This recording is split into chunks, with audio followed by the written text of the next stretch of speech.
You're listening to The Big Picture with Edwin Eisendrath on WCPT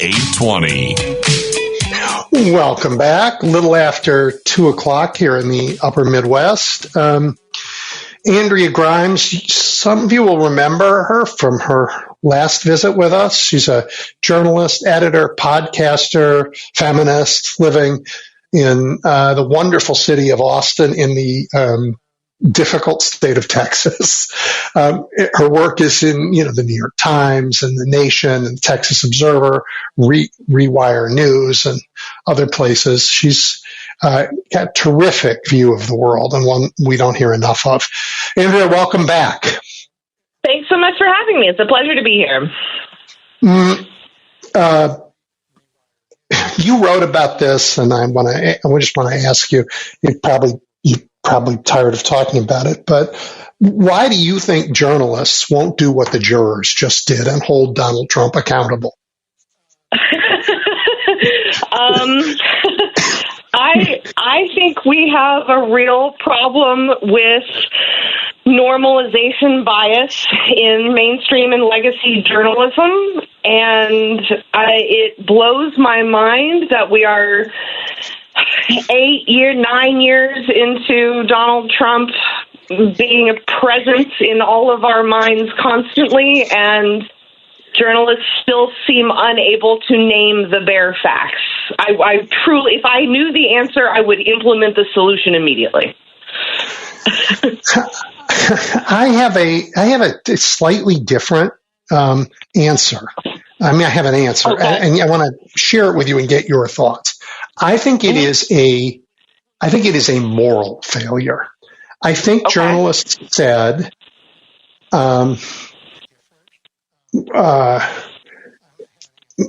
politics is a sport, and we don't need to take it as seriously as it is, and and given its impact on people's lives, that's a moral problem.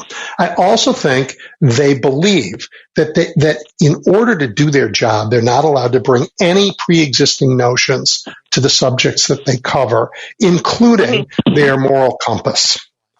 So they hear Donald Trump say, you can grab women in the crotch, and they say, I am not allowed to say what I actually think about this. I'm not allowed to call this disgusting, vile, and disqualifying. Instead, I'm just going to repeat it and let other people pass judgment.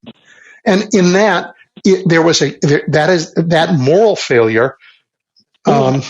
In some ways, let other people say, see, we can do the same thing. We don't have to be outraged by this because the reporters are. So I view it as a moral failure that spread like wildfire because people weren't willing to say disqualifyingly disgusting. Yeah, absolutely. Well, that's very close to what I mean by a normalization bias.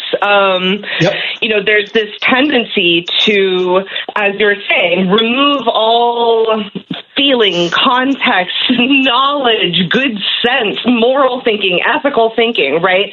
Because of this rampant fear that doing so injects a lack of objectivity. It injects bias into coverage, right? And this is a disease of journalism that goes back decades. It's a presumption that has been a problem for a very long time. But I think, media watchers, media critics have noticed it for years, but Trump really throws it into relief because his actions are so egregious that it is bizarre. It feels as if you're being gaslit to see what you see and not have the obvious moral and ethical implications reflected back to you in coverage. It's truly unsettling, but that is the nature of Trump's abuser politics. It's the abuser politics of the Republican Party to act so outrageous, to act so egregiously that the mere act of observing them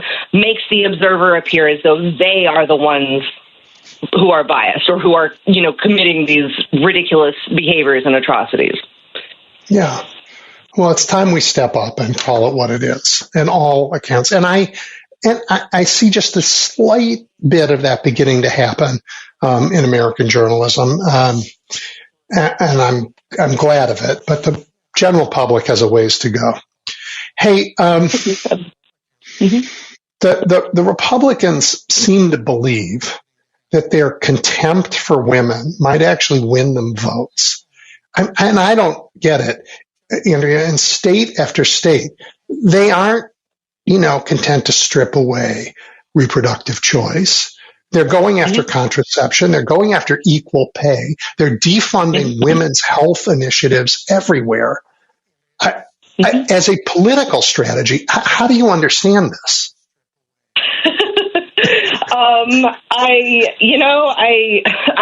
I think that Republicans for a long time believed that, again, their more egregious, unpopular beliefs and actions were bulletproof.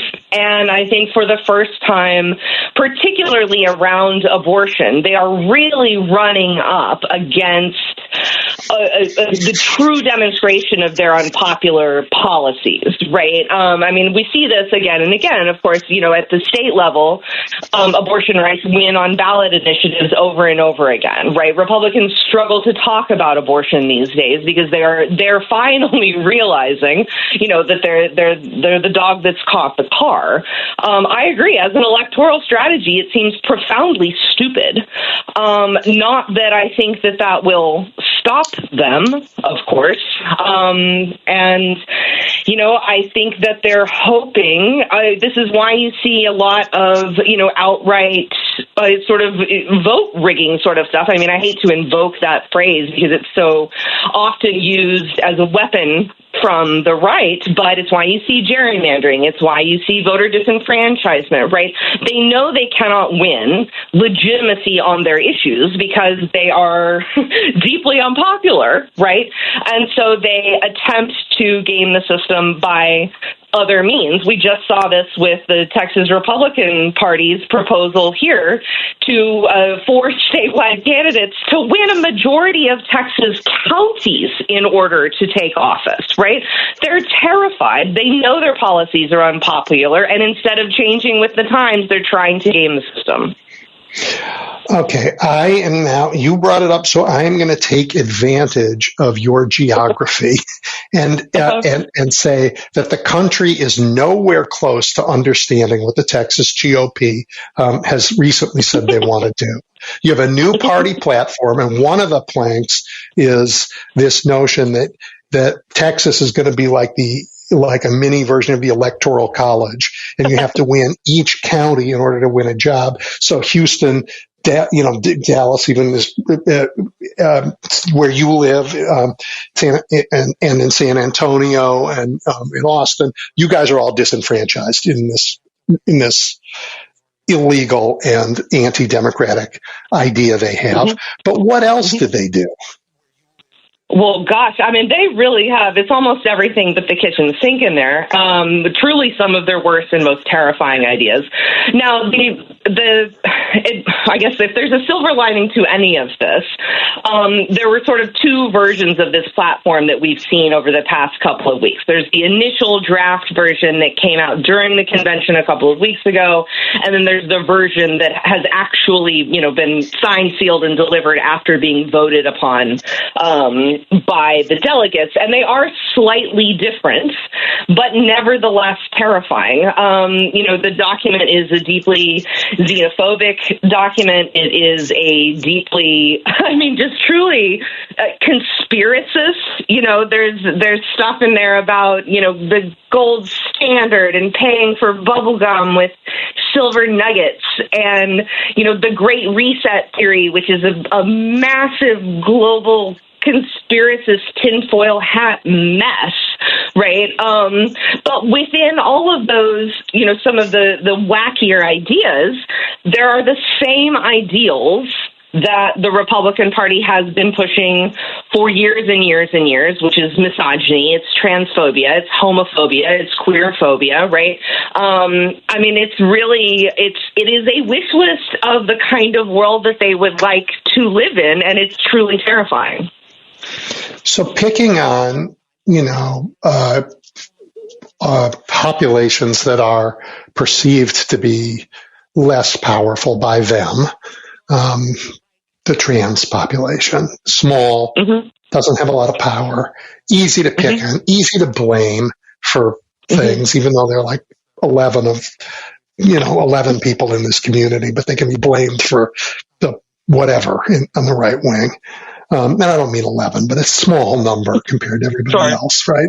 But God knows it's the biggest problem we face. Scaring people this way is a cover for what? Doubling down on oil and gas industry in Texas. I don't even think people understand how much their fears are being manipulated by the most elite crowd in the country. Absolutely. I mean, if you look at the biggest backers in the Texas GOP and nationally, we are talking about actual modern day oil barons, right? We're talking about people who have access to more resources than almost anyone else on the planet, right? But the top line, I'm reading the Republican Party's platform just now, issue number one, border enforcement. We are talking about families coming to this country in search of a better life. The most basic American narrative you can almost come up with, right? It's not 4-year-olds swimming across the Rio Grande River who are threatening Texas families and Americans. It is the horrifying oil and gas conglomerates, right? It's the guys who've bought off the Supreme Court who are taking down democracy, one plank at a time. But we're meant to understand that it's, immigrants and transgender children that are the real threat. It's truly appalling. Again, I'm going to stick with Texas. I apologize. I know you look at the whole country, but your governor, that Mr. Razor Wire in the river let him drown, governor, went out of his way to find a way to pardon a guy named Daniel Perry. So you know what I'm talking about. Will you tell everybody about this episode of moral courage? Absolutely. So a couple of years ago, during one of the waves of racial justice and Black Lives Matter protests that were happening around the country, there was a protest in Austin, and a youngish white guy, a veteran, and his black girlfriend were participating in the protest. The guy was openly carrying a rifle, as is his right in the state of Texas, during this protest to protect the other protesters. And at that protest, a man named Daniel Perry, who demonstrably had spent months, if not years, fantasizing about murdering protesters and saying just the most egregiously racist things and dreaming of murdering people, really did precisely that. He drove his car into a crowd of protesters, and Garrett Foster, the young man who was carrying a weapon, stood between the protesters and Daniel Perry, the guy using his car as a weapon. And before Foster could even, sort of unstrap his gun, Perry shot him to death.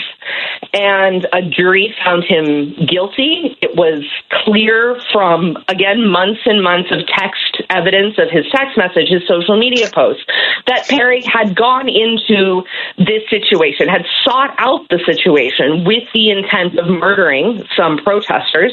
And then about 5 weeks ago, Abbott wholesale pardoned Perry, and he was out of jail, I think, in a matter of minutes, which is also truly unheard of.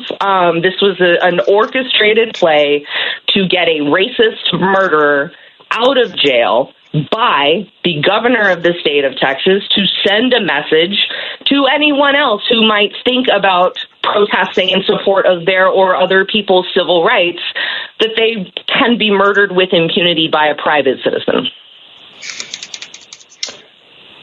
How is it that the good people of Texas aren't,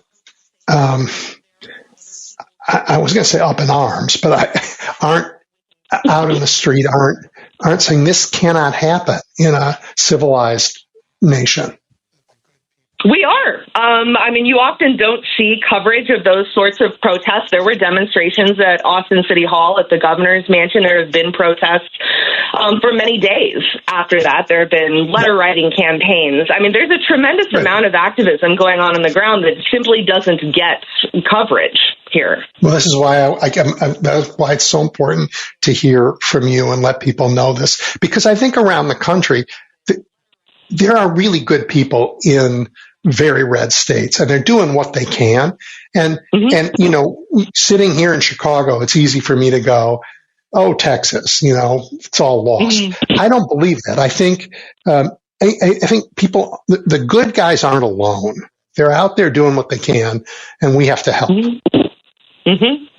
Absolutely. And, you know, it really is, you know, it's a shame that so much of this organizing and activism, which really is like true grassroots, like filling in the potholes, right, style activism, is so often drowned out by these more flashy, showy, sensational, bombastic news items like the Republican Party platform, right?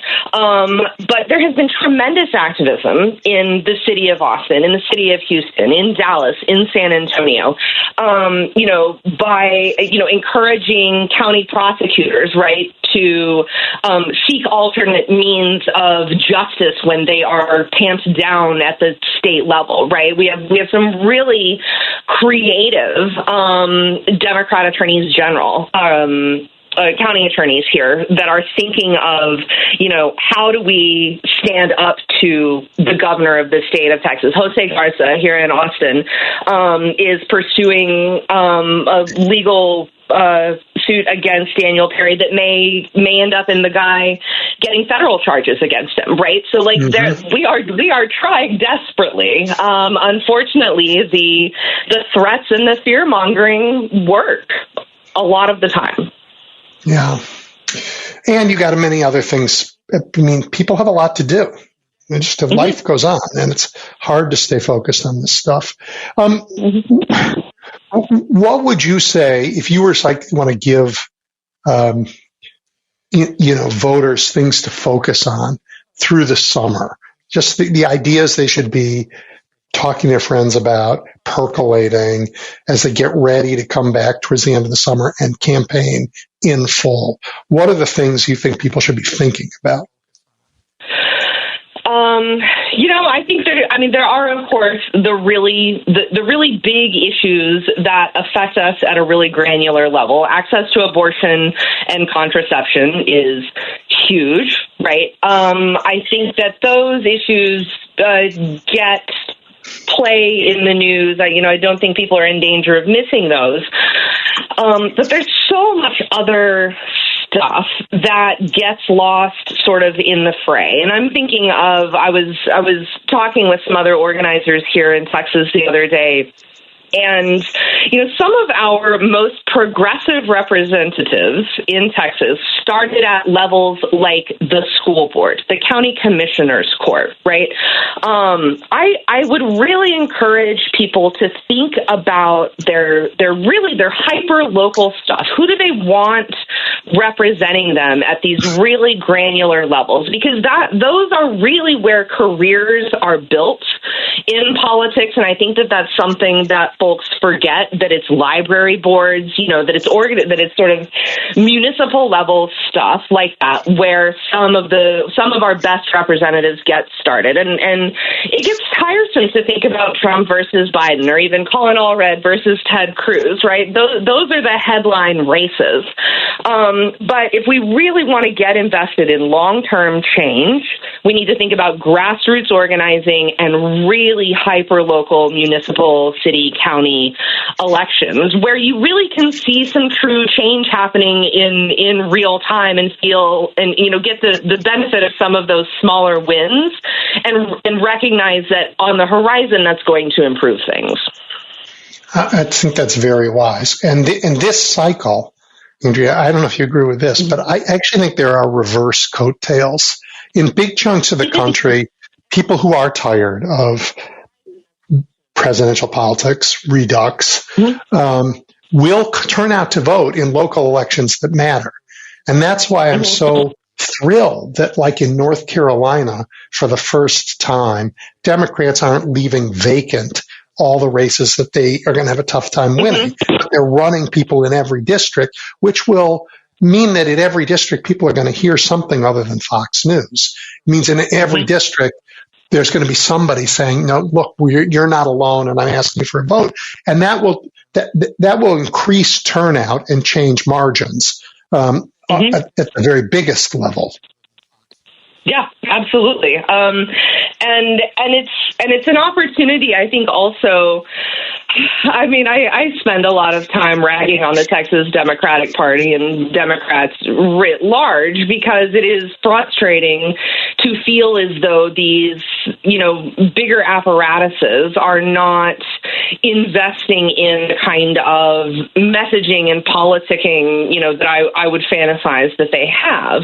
But there are so many candidates, again, at those smaller levels, judgeships, right? Justices of the peace, those sorts of positions where, the candidates don't have a lot of party support, right? They act like $5, $10 really matters in those kinds of races. Buying a yard sign matters in those kinds of races, right?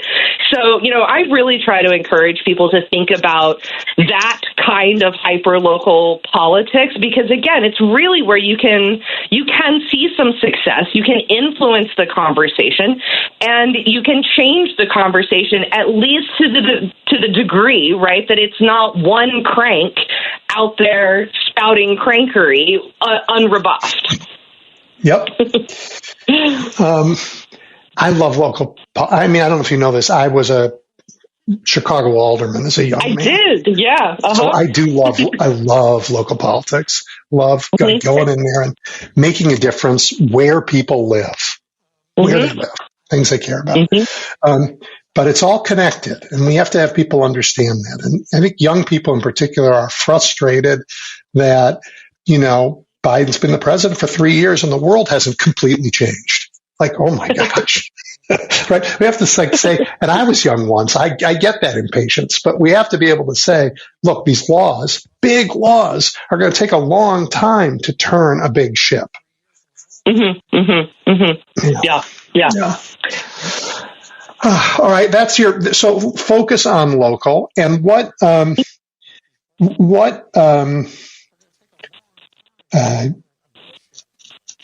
want to say, I was going to say solace, but that's the wrong word. Direction do you have for America's women in this cycle?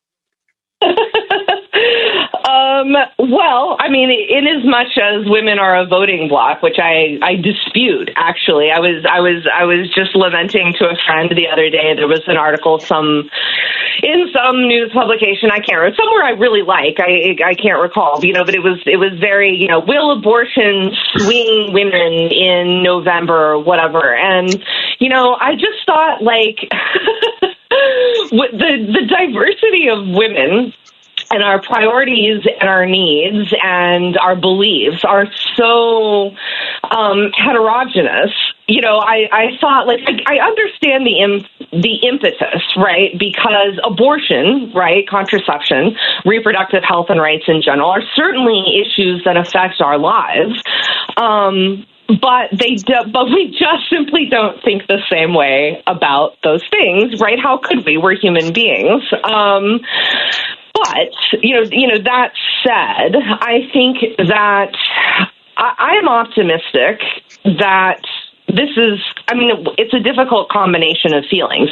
I'm optimistic that things are so deeply terrible that in general, women may come together to oppose attacks on abortion, contraception, and other reproductive health issues. And it's terrible that is the case because, of course, I would prefer for many tens of millions of women to have access to abortion at home where they live, but that is not where we are, right? And, I hate that it is the the realistic, true threat of denying gajillions of women access to contraception that may, get some women to vote in ways they have not voted historically, Republican women specifically. But I am not. It's so hard to. Women have a lot of priorities. White women may privilege their whiteness, their proximity to white maleness, over their own reproductive health and rights. They have been doing that for years, not just in Texas, but all over the country, right? Phyllis Schlafly was from Illinois. So, I would hope that women believe people like me when I say they're not stopping at outlawing abortion for some of us. They're going to criminalize abortion for all of us, and they are going to take away our contraception. They are going to make it inaccessible. They are going to take away, the Republican Party seeks to deny us, women and trans men and non-binary people with uteruses, any freedom, any autonomy we have over our bodies. And again, it's, it goes back to sort of what we were talking about at the beginning of our conversation. That sounds so outrageous, right? The idea that women would be thrown in jail or prosecuted with the death penalty for having abortions, right? Even saying it is like, that's just out of the bounds of reason. And it is both out of the bounds of reason and a realistic probability if Republicans get what they want, right? So, my plea is for that to be taken seriously and for men to take it seriously, too, because it can't just be on women to do this. Men have got to step up and say, we won't stand for this either. I couldn't agree with you more. And that is going to be our last word. Andrea, a great pleasure. I love having you on. Let's do it again. Thanks so much. I appreciate it. You bet. Bye. All right, everybody. That was Andrea Grimes, terrific journalist living in Austin. And we're going to take a quick break. And then the founder and executive director of True North Research, Lisa Graves, will be joining us when we come back.